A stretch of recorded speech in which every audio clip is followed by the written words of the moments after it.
Thousands of people at hundreds of tables from all corners of our region are making an impact. On the Table Milwaukee is powerful because it brings people together. We are breaking bread and connecting communities. It brings diversity to the table of age, of color, of community. There is a much greater awareness of needs in our community. Homelessness, transportation, childcare. We're going to be successful by us working together and supporting each other. People are collaborating, partnering, I see people of really different thought. and strengthening our community together.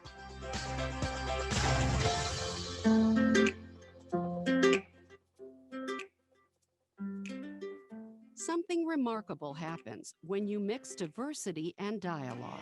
Anytime I would see people that were of different cultures. We don't get to do that very often today, to come together with people whose backgrounds are not necessarily the same. Acknowledging each other, seeing each other, and listening to each other's story. I think that will help us build that resilience. It starts around the table. When personal stories are shared, I didn't have a father in my life either, so. connections and commitment deepen. I don't know one person who left today's On the Table not moved and deeply impacted by the conversations we had here today. Ideas were exchanged and tears were shed. It motivates us to be present and to be a part of the solution. Somebody actually said that they were being vulnerable. So it really is a safe space for people to bring their full self. It is so gratifying to see so many people want to engage in moving our community forward.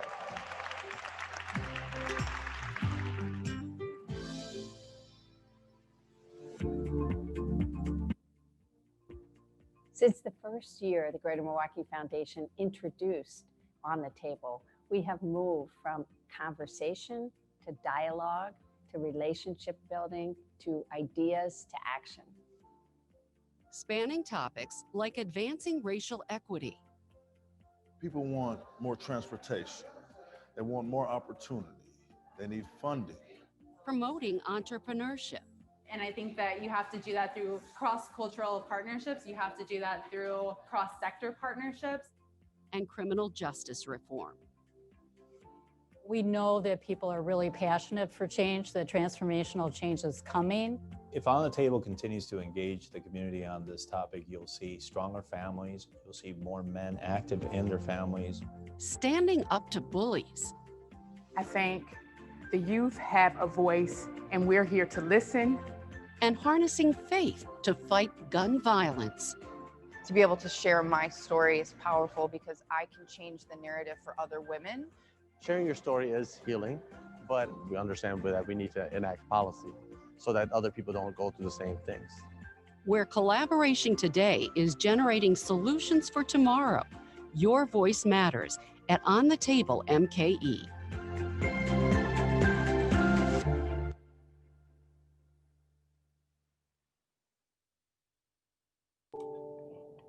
Good morning, and welcome to the second day of On the Table, MKE. Our theme is Healing Justice, and we are happy and excited that you are able to join us this early morning on this fall day. We are excited to kick off this morning with the moment of mindfulness to center and ground ourselves before moving into a full day of dialogue and conversations. And today we have a very special guest to lead us through that exercise. Her name is Piper Anderson, founder and president of Create Forward. Piper Anderson is a writer, coach, master facilitator, and organizational development strategist who created Create Forward in 2015. Her career over the last 20 years has traversed the arts, youth development, community organizing, education, and the healing arts, providing her with an interdisciplinary toolbox of cultural strategies to advance social change. We are excited to have Piper Anderson this morning, and we are ready to be led in the moment of mindfulness. Thank you. Thank you, Brigetta. Good morning, everyone. So grateful and excited to be here with you all this morning for this moment of mindfulness to kick off a second day of On the Table. I think when we enter into dialogue with each other, we want to do it from a place of presence and mindfulness. Because as Mark Naples says, you know, to listen, right, to truly listen is to lean in and to be changed by what you hear. And the willingness to be open, to be permeable, to be changed by what you hear really does require us to be grounded and present in our own being. And so the practice of mindfulness gives us an opportunity to do that, to be able to show up with deep intention into every conversation that we enter into this week during On the Table. So I love the theme this year. I love that the theme is healing justice, because right now, in this particular moment in our country, we really do need a commitment to healing justice. And when I think of healing justice, I look to the work of Kara Page and the Kindred Healing Justice Collective. And they say that healing justice identifies how we can holistically respond to and intervene on generational trauma and violence, and to bring collective practices that can impact and transform the consequences of oppression on our bodies, hearts, and minds. And to that end, I think it's really important that we acknowledge the lands that we're standing on. So, you know, yesterday was Columbus Day. For many of us, we decided that we would honor yesterday as Indigenous Peoples Day. And so to begin this moment of mindfulness, I think it's important for us to acknowledge the lands that we're standing on right now.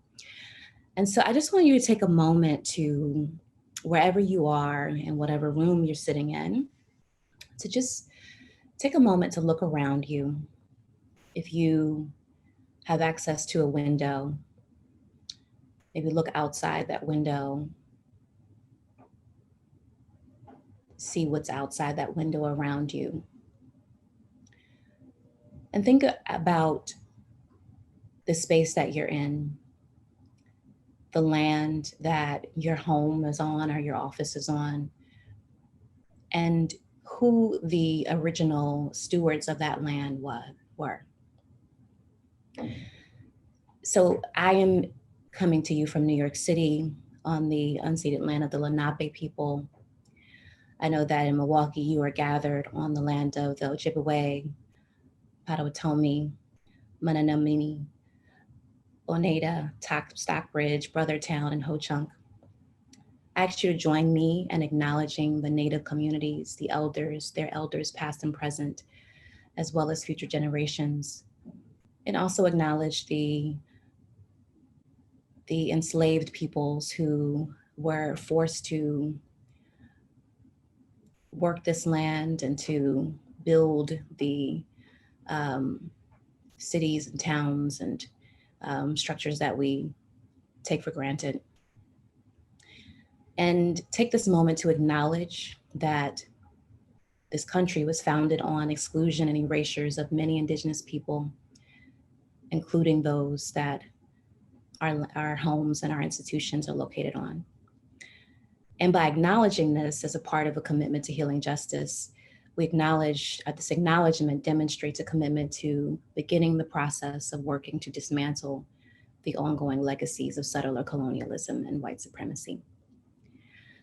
So with that mindfulness of the land that we're on, let's talk a little bit about what mindfulness is for those of you who might be new to this concept.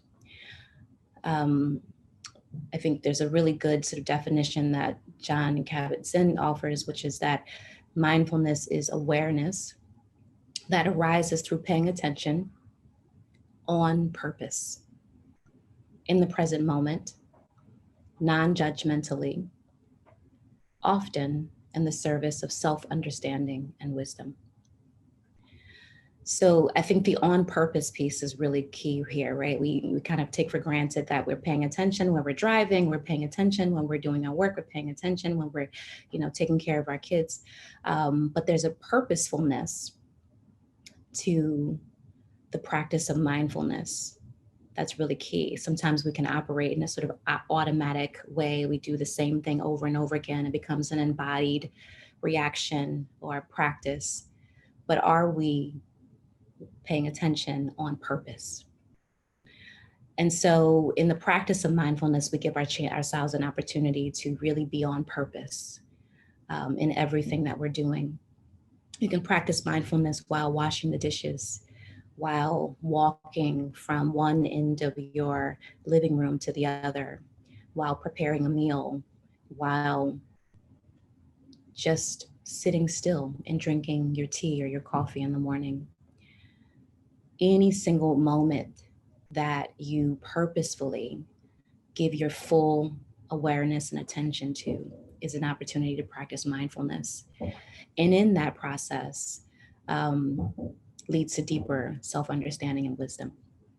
And the more you practice, the better you get at it. Sometimes people will tell me that they don't like to practice meditation because they can't do it. They can't stop their brain from, I have a meditation teacher who says they can't get off the thought train, right? Like we get one thought and then that leads to another thought and to another thought. And so you have a train of thoughts. But the more you practice, even for a little bit, right? Like just 1 minute or 2 minutes, the more the space between all those thoughts and those reactions just expands and grows. And so you practice for a minute, 2 minutes, and then the next time you practice, the ability to find that pause, that moment in between grows. And that pause, right? That space in between is really, really critical, right? That's where so much becomes possible. Viktor Frankl says, between the stimulus and the response, and in that space is your freedom and your power.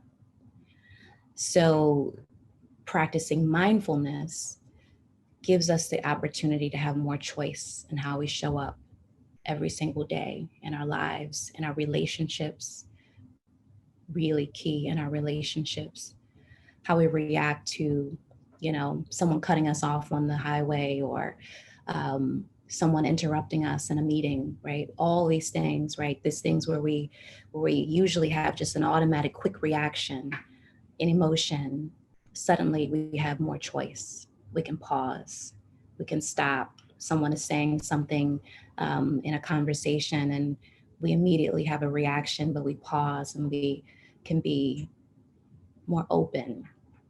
We can be more attuned to our own reactions. We can be curious about how the other person might have arrived at that perspective, why they feel that way. We don't have to react. That's really what mindfulness offers us. So a couple of things to kind of set us up to get us ready for practice that I'm going to lead us all in. We're going to sit together for not a long time, but before we do, I just want to give you a couple of pointers about how to get ready for this sit. So the first is your seated position. So one of the things that's key that you learn early on as a meditation practitioner is the importance of your seated position. And so I have a meditation pillow and an altar, and I sit there each morning, and the pillow allows me to have my hips above my knees. And so that is one key, right, rule that you want to have, right, is that however you're seated, if you're seated cross-legged or if you're seated in a chair, having your hips slightly above your knees allows you to remain upright a little bit easier. So if you're sitting on a pillow on the floor or something, you want to sit on almost on the edge of that pillow a little bit so that your knees are closer to the ground and your hips are up, and that allows you to sit upright. The other thing is if you're in a chair, if you need back support, that's fine too. The key is really just to be in a position that allows you to remain alert If you're laying down, you might fall asleep. But if you're in a position that allows you to remain alert, that's fine. And so if you're going to support it in a chair with the back, ideally sitting up straight and not leaning back is great. But if you need to lean back, you can. You can also put a pillow behind your back on the chair, so that allows you to be more upright. And then the hands, right?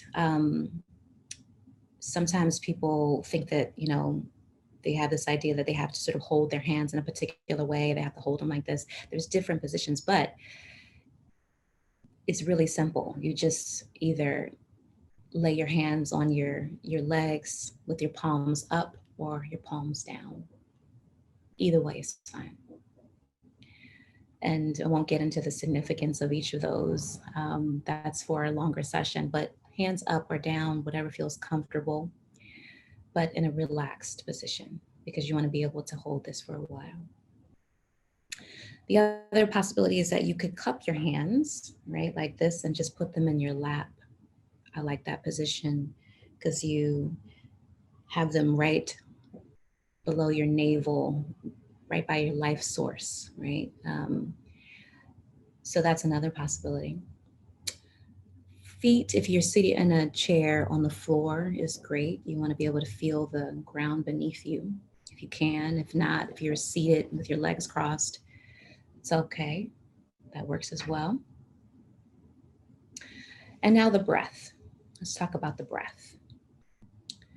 So the first thing we want to know about the breath is that it is a resource, right? As long as we have breath in our body, it is a critical and important resource.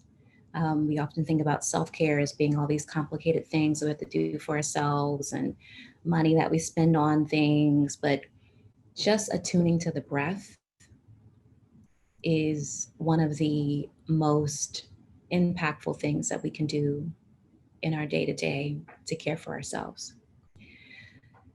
The breath is also the quickest way to come back to the present moment, right? When we want to be on purpose, when we want to be actively mindful, the breath is the quickest way to come back to the present moment. If I am in, spiraling in panic and I'm on the thought train, the minute that I turn inward and notice the inhale and the exhale, I can come back to the present moment. For months, as the pandemic was starting, I was leading these community care circles, and we would, doing care work with employees at organizations. And every single time we would start with the breath, with attention to the breath. And people would comment about how they hadn't noticed their breath. They hadn't noticed the quality of their breath for days, right? You didn't notice how labored it was. You didn't notice how shallow it was. And just taking that moment to come back to the breath had a powerful impact on their mood. It helped to release tension, anxiety. The breath is detoxifying, right? It's really, really powerful. It energizes and enlivens us as well, right? When we bring our attention to the breath. And it gives us some information about how we're doing.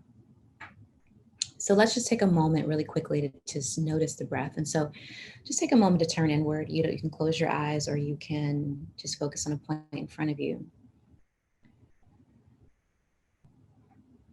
But just notice the rise and fall of your chest as you breathe.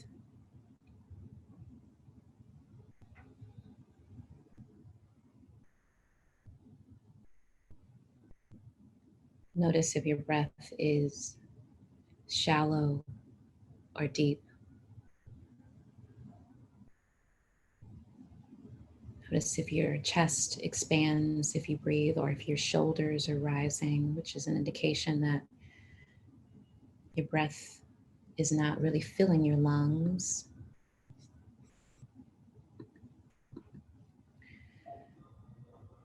See if you can allow that breath to expand your lungs in a way that feels comfortable.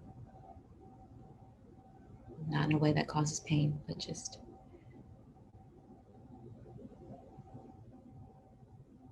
and you're just noticing.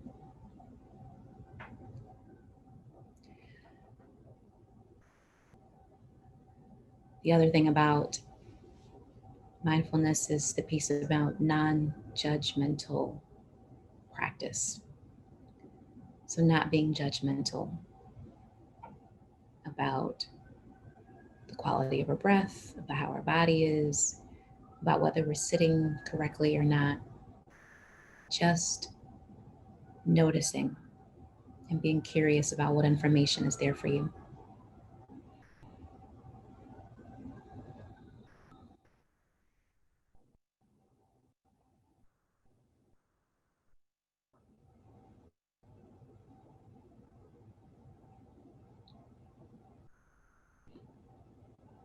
Great.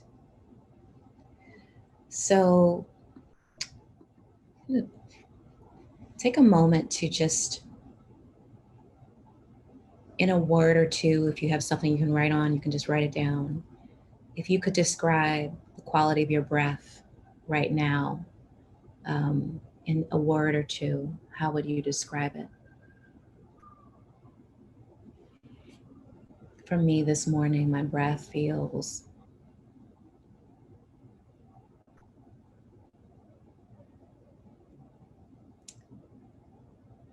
spacious, but with a bottom. There's almost like a weight at the bottom of it. So every time I exhale, I can kind of feel that clump,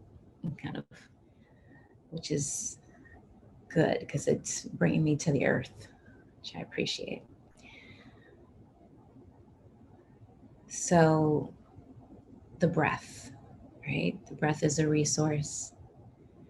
We understand how we're going to sit. We understand the importance of the breath in this practice.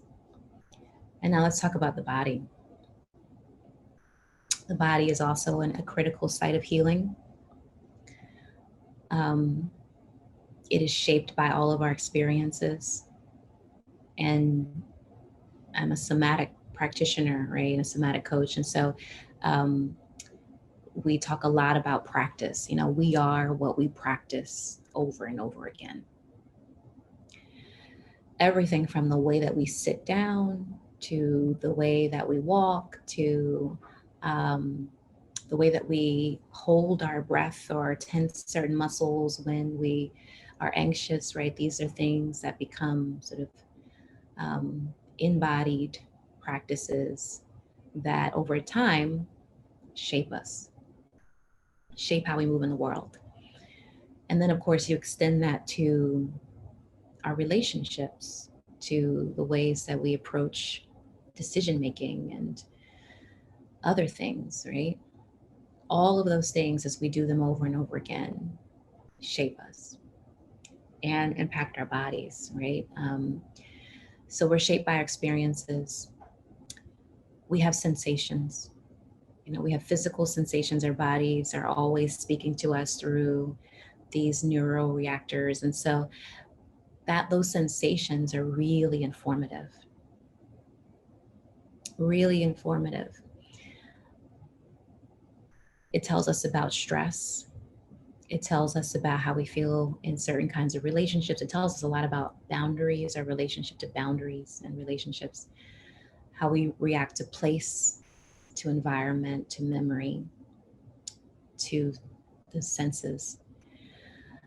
And again, coming back to this idea of being non-judgmental, it's really critical that we use neutral language to talk about our sensations, right? So that we don't get caught up in making a story about what we're experiencing. We want to kind of separate the story, the narrative, right, about what's happening from the sensation itself. Because again, in that space in between the stimulus and the response is where our freedom and our choices.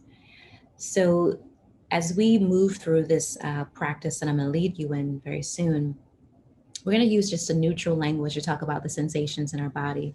And so temperature, so things like my fingertips feel cold, but the rest of my hand feels hot, or my face feels hot. I feel like I'm sweating, right? Which is a release, a somatic release. So temperature, pressure, right? So instead of saying tension, which we know has a particular connotation for all of us, pressure, right? Where do you feel pressure? You might feel pressure around your stomach, or your hips, right? Pressure. And then movement. There's like sometimes movement happen. We can feel movement in our bodies, and it's often an indication of like aliveness, something where it's moving through us, which is great, right? And also there might be a sense of just void or nothingness, and that's noticing as well, and also really informative. But again, so we're using neutral language, and we're doing so that we can be attuned to what's happening in our bodies without judgment. Without judgment, right? Because what happens with judgment is that then we feel the need to sort of fix something or change it, and what we resist persists, right? So just bringing curiosity and awareness to what we're feeling allows for so much more choice and possibility for what happens. And we might begin to notice things kind of move through, right? The body's kind of like, finally, you're paying attention. Great. And then things start to open up. So bringing curiosity, checking in with our bodies, using neutral language, temperature, pressure, movement, and being open to what becomes possible when we take this moment to attune to ourselves. So in the meditation that I'm going to lead you in for the next 20 minutes, a couple of things. One, non-judgment, right? Remember that no matter how many times you get distracted or you start thinking, you can always come back. And that's really what the practice is about, is just being able to come back as many times as it takes. We're going to use our breath as a resource and to really attune to our breath. We're going to notice sensations in our bodies and use neutral language, temperature, pressure, movement, void. We're going to commit to this practice of attention with purpose. So take a moment to find a comfortable position that you want to be in for the next 20 minutes.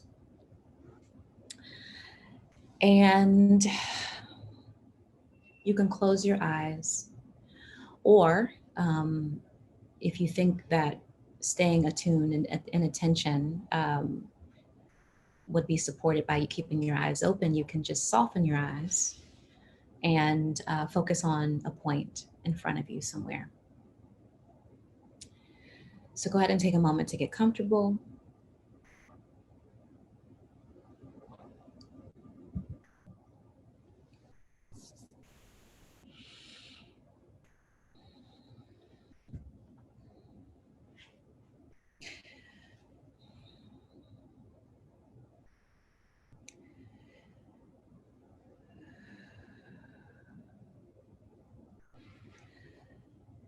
And to first just get into our bodies, just take a moment to take 3 full inhales.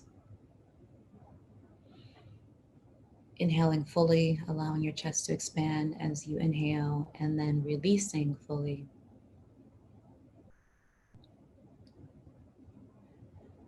Emptying the lungs of breath, and just do that 3 times.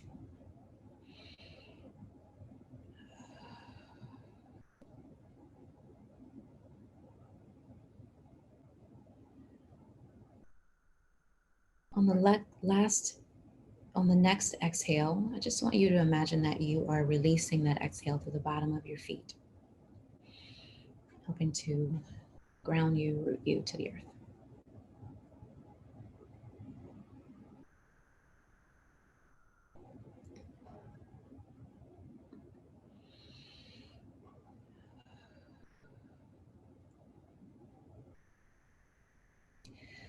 We'll start by just bringing your attention to the sounds in the room around you. Just noticing. Again, not making a story about anything that's happening or judging it, just noticing all the sounds around you.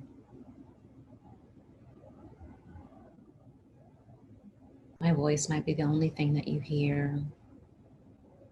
You might hear the sounds of cars passing outside, or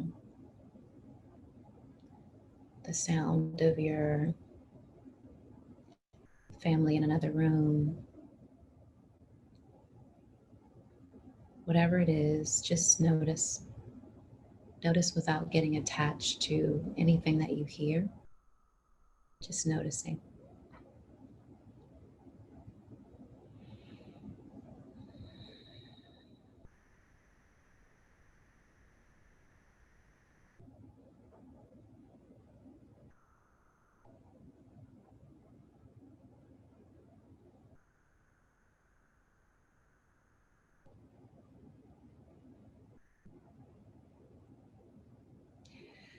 Then I want you to pick out one sound, one of those many sounds that you have scanned and heard, and just see if you can focus all of your attention on that one particular sound.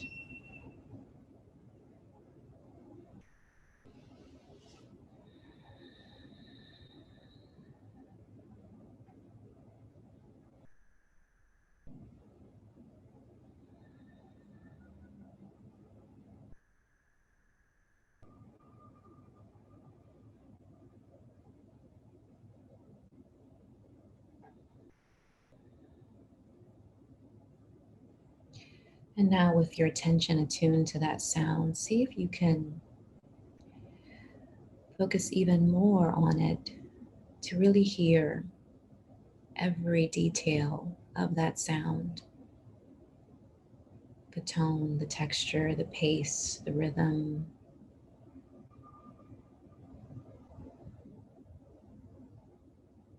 With your attention, just zooming in a little bit more, really giving it your full attention.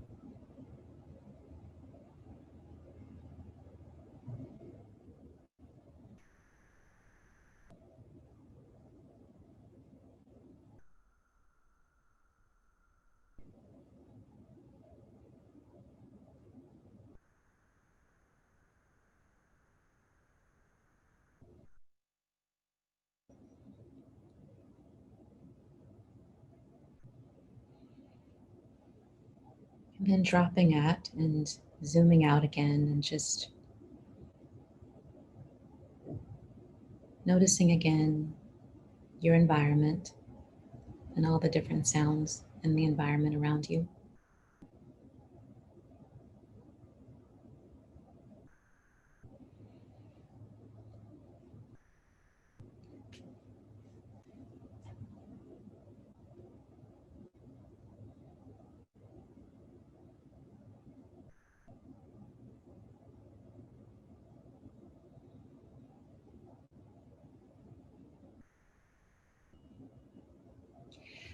And next, turn your attention inward, noticing your breath. Now just giving your full attention over to your breath. In every aspect of that breathing, the cycle of breath. From the inhale in through your nostrils and feeling the temperature of the air as it enters your nostrils and down your throat.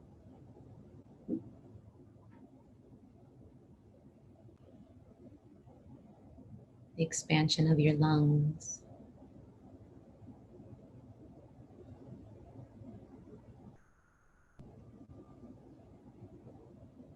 The depth of the release. Just notice your breath.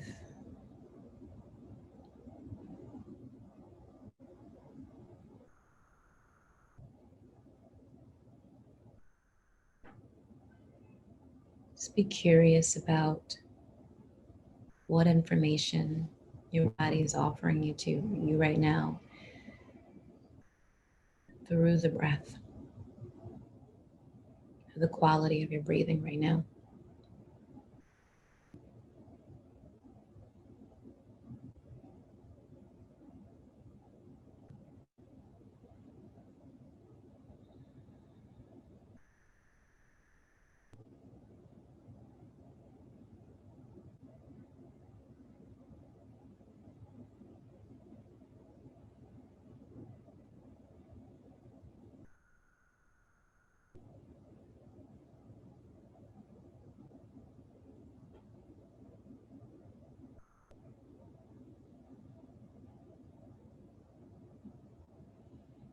And remember, you don't have to fix anything. We are practicing noticing without judgment.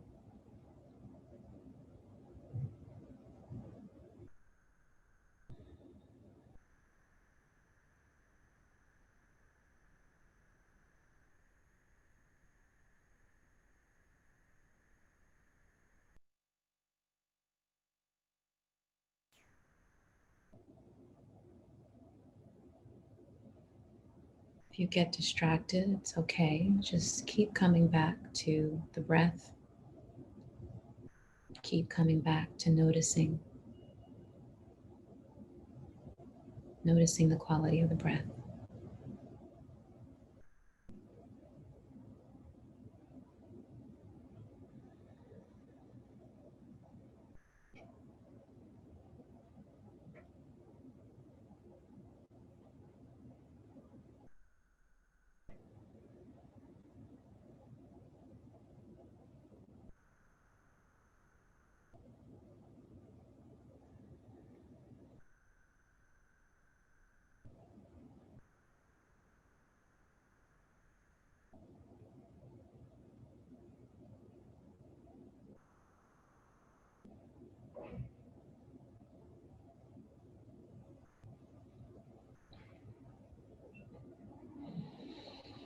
And next, I'm going to bring your attention to your body.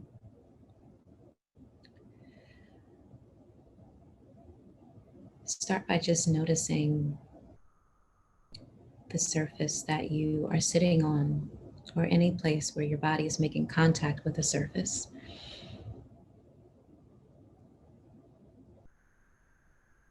Just noticing the quality of that contact, whether it feels hard or light or soft, warm or cold. Just noticing the quality of the contact that your body is making with whatever surface, whether it's the chair beneath you or the floor beneath your feet.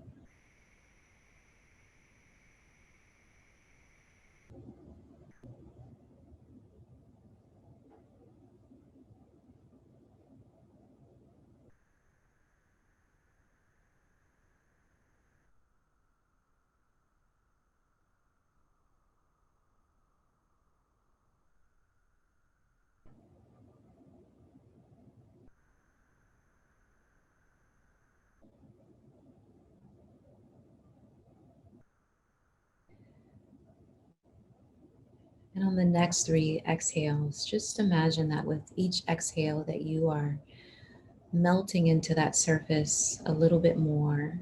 Again, we're using the breath as a resource, as a tool here. And so just with each exhale, just soften and melt into that surface, allowing yourself to become more permeable.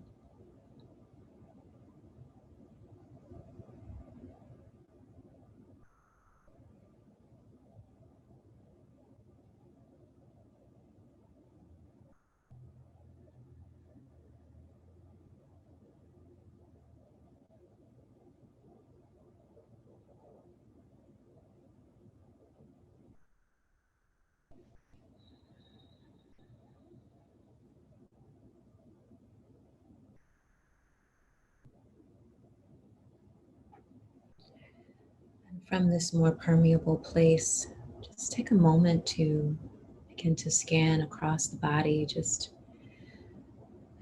noticing without judgment any places where you are experiencing sensation, temperature, pressure, movement, void.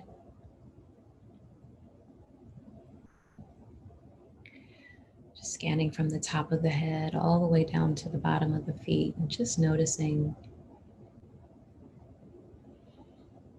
being curious about what information your body is offering you right now.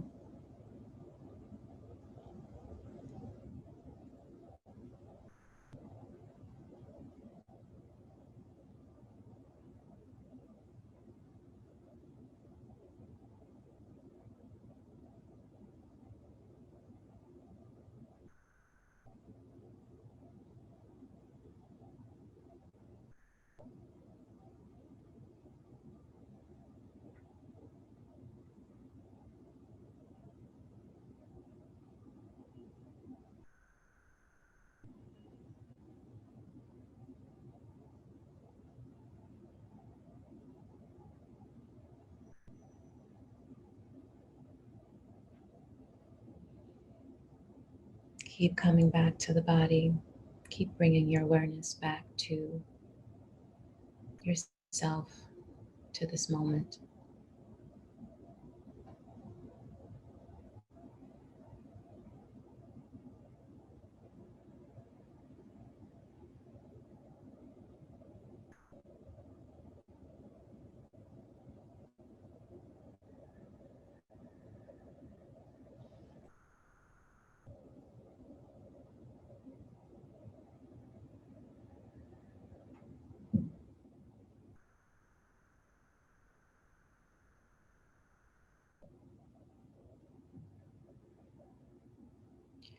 If there's any place where you are experiencing a particularly intense amount of sensation, just take a moment to breathe into it.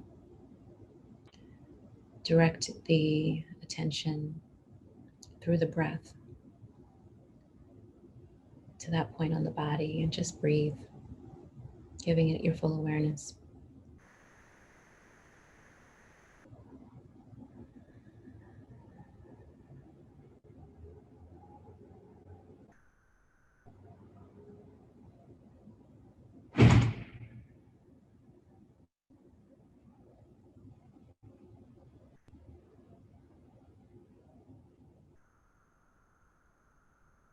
Again, there's no need to fix anything or change anything, just awareness. Non-judgmental awareness.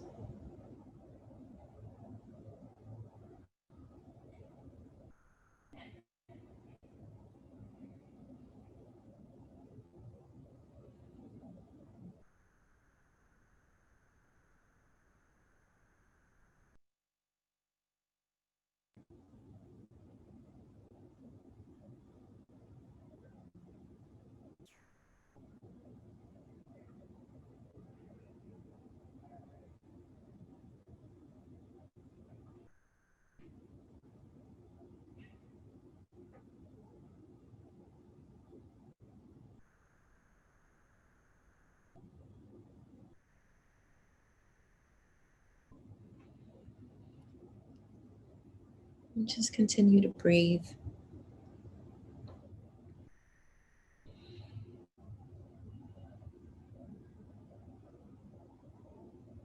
No matter how many times you get pulled away, and just keep coming back to the breath.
Allow yourself to sit in full awareness.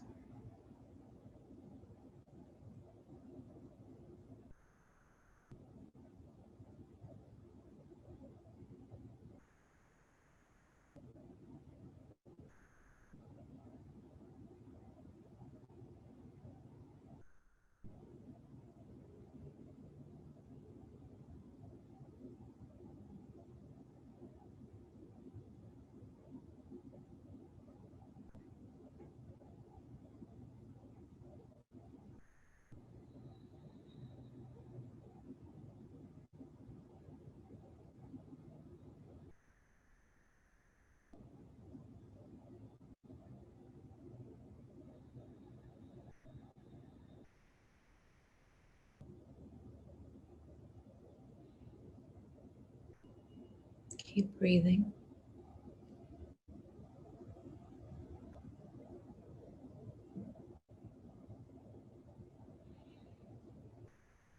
And keep coming back to the present moment.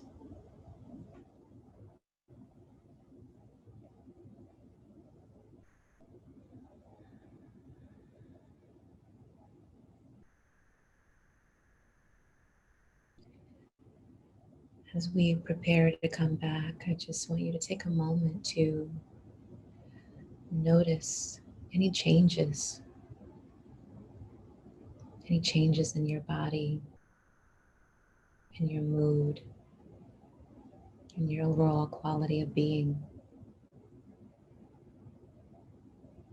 as a result of this practice.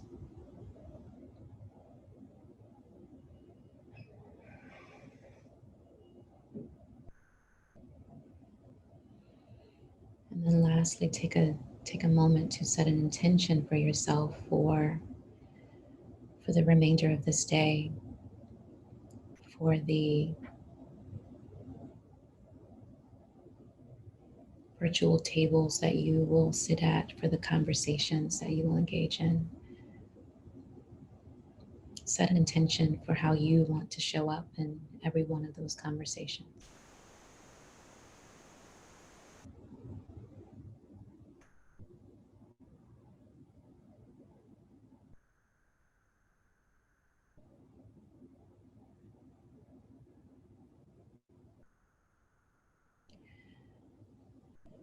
Find a place within your body that you want to anchor that intention.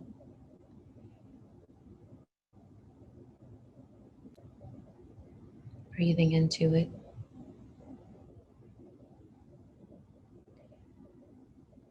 Knowing that you can come back to it whenever you need it. Access it within you through the breath and through an awareness of your own being.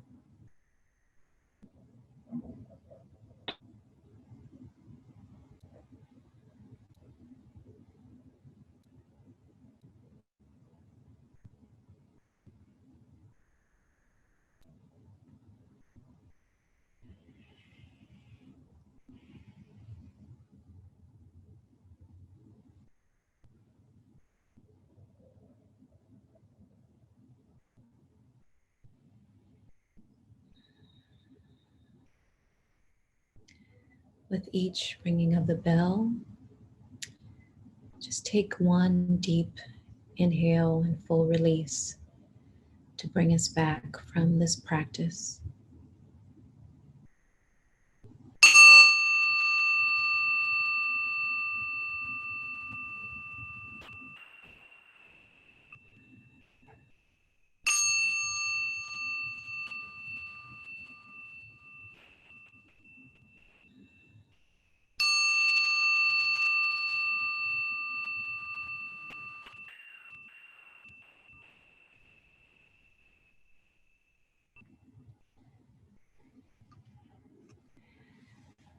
I want to thank you all for taking this time to practice with me. I hope that this has grounded you and prepared you for a really powerful day at On the Table.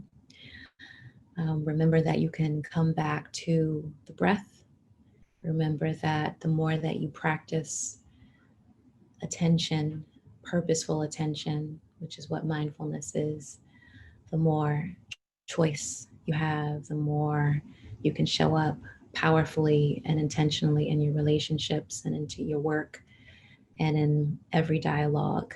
And the more that we can show up powerfully collectively in our commitment to creating change and to healing ourselves and healing each other. So thank you for this practice, and I wish you all well.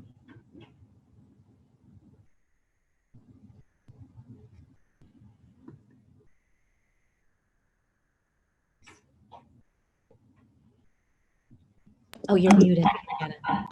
Oh, I'm sorry. That mute button, I swear, it catches us all up sometimes.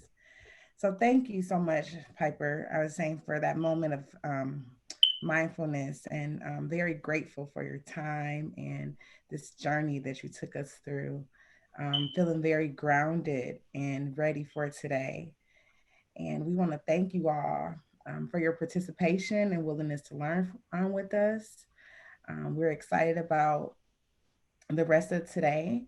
Our next session will be at 10:30, which is in about a half hour or so, where we give a focus on Black and Brown philanthropy. And then day 3 tomorrow, we will conclude with recommitting to Milwaukee's promise, a conversation on how Milwaukee can reclaim its future as a community where every life is valued. We encourage you to keep your mind set on transformational ideas as we move towards positive action. And we encourage you to check out onthetable.mke.org to learn more about applying for ideas to action at the end of our On the Table series. Thank you again, and thank you, Piper, and thank you all for spending your morning with us with this moment of mindfulness. Enjoy your day.